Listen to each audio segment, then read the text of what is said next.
water that wasn't flowing in a uniform manner, which it normally does in the when the spillway is operating normally. And so we called it in. We were able to shut the spillway off and did an inspection and found that a large hole had formed in the base of the spillway. And so that was what started this event. And we wanted to get an assessment of the damage because we still would like to be able to use the spillway, knowing it's going to be a big repair that we're going to have later on this year. But we definitely would like to have use of the spillway if we can. The reason for that is because if the lake continues to rise up and we can't use the spillway, then eventually what's going to happen is it's going to reach its maximum elevation of 901 feet, and water is going to go over what's called the emergency spillway.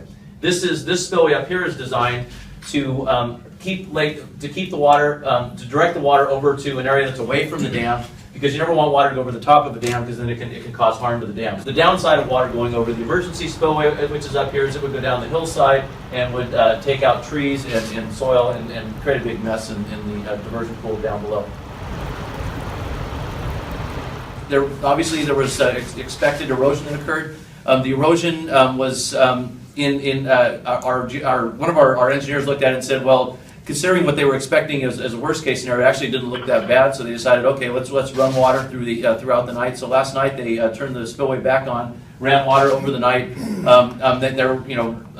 They turned it off at 7 o'clock this morning, I believe it was, and assessed it. And of course, there was some additional erosion, but it was all most of the erosion was in the lower portion of it. So they decided that they could operate the spillway.